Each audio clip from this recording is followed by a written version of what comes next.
Good morning, friends. It's the second Sunday in Lent, and for this intent we can all identify with. The intent is control of speech, and we've all got opinions about the control of speech. Just a little joke. So, when we think about the control of speech, we often think about other people that we'd like them to control their speech. But this is all about us today, how we go about the control of speech. In Bishop Leadbeater, who is the second presiding Archbishop of the Liberal Catholic Church, inside his liturgy, inside his prayer book, he had written a number of things. And one of the things that he wrote down was never to respond to any malicious gossip and never to pass on any gossip at all. Something he had just put there to remind himself, and perhaps to remind us, of the enormous damage that occurs when these things are passed on. But let's set this up the way we always do, so we can really use it in our lives and really add value to our lives. The collect starts off in a very interesting way. A God who unto man alone has given the power of speech, wherewith to praise thee. So unto man who's been given the power of speech, what for? To praise thee. Grant that our hearts may be so filled with love and wisdom that we may speak evil of no man. And that's exactly how the gospel concludes. But we'll come to that in a moment. So the epistle from St. James talks about, in a very interesting way, how you should go about things. If any man offend not in word, the same is a perfect man, and can bridle his whole body.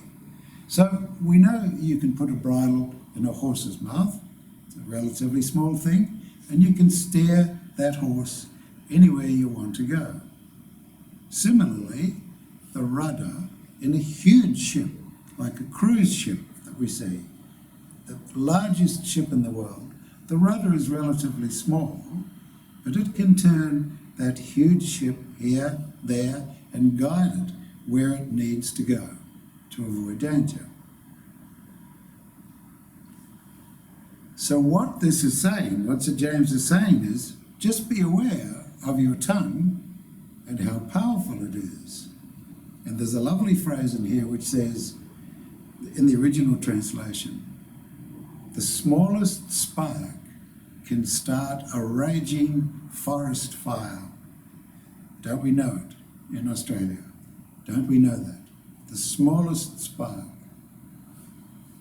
So, when we start a little something or other that's maybe not quite right, who knows what the consequences are? It rolls through our personal communities. It rolls beyond our personal communities. It might have all started from us. A little spark from us rolls through maybe the whole town and city that we live. We see this, don't we? We see this on the media. We see it on the news. We see it all the time. A half-truth, not quite right. It agitates. It contributes nothing to a quality of life. Nothing. So then St. James goes on to say, we've been given the power of speech to praise God, to connect with God. We should always be mindful of that. He says, out of the same mouth proceedeth blessing and cursing. And then he says, my brothers, these things should not be. It's a lovely way of saying exactly what we should be thinking about. If any man among you is seen to be religious, and bridleth not his tongue, he deceiveth his own heart. So we have many people in the media who do this, and we can identify with them. So Don't worry about judging them. That's taken care of by something else. It's taken care by the pattern of life. We think about ourselves. We think about what comes out of our mouths. And then the gospel. Jesus is speaking just immediately after the Sermon on the Mount, just a more quieter discussion. And he's saying, why are you always looking for faults in your brother when you should just be a little bit mindful about yourself? Don't worry about your brother. Be mindful of how you can correct the things that are really stopping you from being where you should be and being in the heart of God. He says, cast out the beam out of your own eye before you go looking for little pieces of straw in your brother's eye. And then Jesus gets to the heart of the matter, literally to the heart of the matter. A good tree bringeth forth good fruit. If your heart is with God, has an aspiration to unite with Christ, that's the language that should be coming out of your mouth. And then he uses the analogy which he uses in other places in the Bible. You can't pick grapes off a thorn bush, or we could bring it whatever. You can't take lemon trees off an apple tree. By their fruits ye shall know men and women. And the gospel concludes, for of the abundance of the heart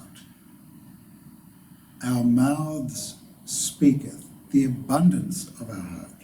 So there's an upside to all this. We have the control of speech. Yes, this is Lent. This is preparation. Very important. Be mindful. We just correct ourselves here and there. Little tweak, little tweak. We're just on the path.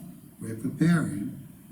But then the upside, as we aspire and unite with Christ, out of our heart comes that blessing when we open our mouth and speak. So we speak on behalf of Christ. We shed his blessings. We spread his blessings every time we speak. That's quite something, isn't it? That's quite something to think about. We're representing Christ.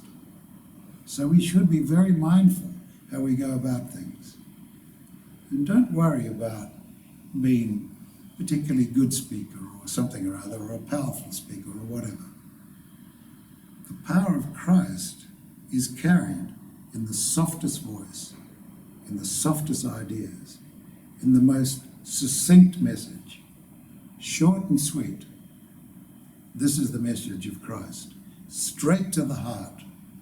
The messages of Christ go heart to heart. So we have control of speech, yes. That wakes us up to be mindful. And then we go to the next step. All right, we're aspiring to do that. And now let's contribute to the harmony of the world by speaking good things and being helpful. Stopping gossip, never passing it on. Just cutting it off wherever it is. Take away the oxygen. Take away the energy. Be representatives of Christ on earth by our speech, because we are. So I suggest you give this some thought. I think it's something we can all identify with about the control of speech. And we can all identify with the idea that when people speak, we really understand what they are. When people speak to us, they tell us what's in their hearts. So remember, that's the same way people think about us. What comes out of our mouth, people think about us, what that person is like. Let's try and aspire to be the best we can in this period of preparation as we walk day upon day closer to the festival of Easter. I commend these thoughts to you.